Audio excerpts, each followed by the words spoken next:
वक्र पृष्ठीय क्षेत्रफल दिया गया है। 11 से डिवाइड करके देखते हैं, त्रिज्या से डिवाइड करके देखते हैं, और यहाँ पर तिर्यक की लंबाई जो होती है उससे डिवाइड करके देखते हैं। हमसे यहाँ पर डायरेक्ट तिर्यक लंबाई ही यहाँ पर हमसे पूछी गई है, और हमारा यहाँ पर कॉन्सेप्ट क्या कहता है कि ये तिर्यक लंबाई हो या त्रिज्या हो या फिर आपकी हाइट हो, या अगर 7 से डिवाइड हो रही हो तो पहले उसे 7 से डिवाइड कर लेना, या जब जो 7 से डिवाइड हो जाएगा तब उसके बाद हम डिवाइड करके देखेंगे, जो भी हमारा आंसर होगा वो हमें मिल जाएगा।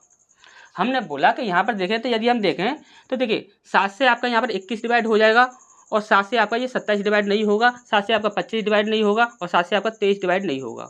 तो यहाँ पर इसे हम यहाँ पर अभी थोड़ी देर के लिए छोड़ देते हैं। यहाँ पर हमने बोला 25 7 से डिवाइड नहीं होगा, 23 7 से डिवाइड नहीं होगा, और 27 7 से डिवाइड नहीं होगा। अगर हम इसे 7 से डिवाइड कर देते हैं तो यहाँ पर हमारा कितना बचता है, 3 बचता है। तो 3 से आपकी ये संख्या डिवाइड होनी चाहिए, तब हमारे जाके आंसर मिलेगा। ठीक, अब यहाँ पर इनसे तो हम डायरेक्ट ही चेक कर सकते हैं, लेकिन इसे हमें 7 से पहले डिवाइड करना होगा, उसके बाद हम यहाँ पर चेक करके देख सकते हैं। अब यहाँ पर हम बोले कि 3 से ये संख्या डिवाइड हो रही है या नहीं, तो आप बोलोगे कि यहाँ पर देखिए 5 और 5 10, 10 और यहाँ पर 4 14, और 14 4 18, यानी कि 3 से ये संख्या पूरी डिवाइड हो रही है, यानी कि ये हमारा आंसर हो सकता है।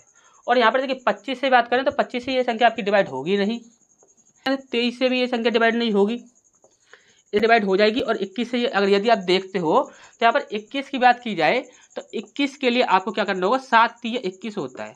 अब 3 से तो ये संख्या डिवाइड हो रही है। अब हमने आपको बोला कि सबसे इससे भी ज़्यादा इजी यहाँ पर दिया गया है, उस चीज़ को आप चेक कर लो। और उसको चीज़ को यदि आप चेक करते हो तो ध्यान से देखिए यहाँ पर करना क्या होगा आपको। सबसे पहले हमने देखा 5 और 5 10 होता है, 10 और 4 14 होता है, और 14 4 18 होता है, यानी कि यहाँ पर इन संख्या को योग कितना बन रहा है आपका, 18 बन रहा है। ये कॉन्सेप्ट हम आपको स्टार्टिंग में ही बता देते, लेकिन आपको थोड़ा समझाना जरूरी है। यहाँ पर देखिए ये जो संख्या है ये आपका योग जो है वह 18 बन रहा है। यदि 18 बन रहा है तो ये संख्या जो है वह 100% 9 से डिवाइड होगी और 3 से डिवाइड होगी, दोनों से ही डिवाइड हो जाएगी। अब हमने बोला कि यहाँ पर आप एक चीज़ देखिए, 3 से यदि हम डिवाइड करने वाली संख्या देखें तो यहाँ पर आपकी 25 डिवाइड होगी नहीं, 23 डिवाइड होगी नहीं, इसीलिए हमने आपको बोला कि यहाँ पर ये दोनों में से कोई भी संख्या इसे डिवाइड करेगी नहीं। तो 3 से आपकी ये भी संख्या डिवाइड नहीं होगी, ये संख्या भी डिवाइड नहीं होगी।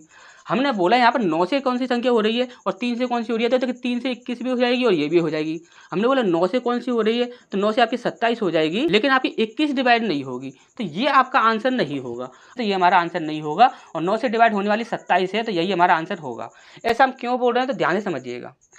3 और 9 की यदि हम बात करें तो 3 जो संख्या होती है इससे अगर कोई संख्या डिवाइड हो जाए, इससे अगर कोई संख्या डिवाइड हो जाए तो वह जरूरी नहीं है कि वह 9 से भी डिवाइड हो जाएगी, लेकिन 9 से जो संख्या डिवाइड हो जाएगी वह 100% 3 से डिवाइड जरूर हो जाएगी।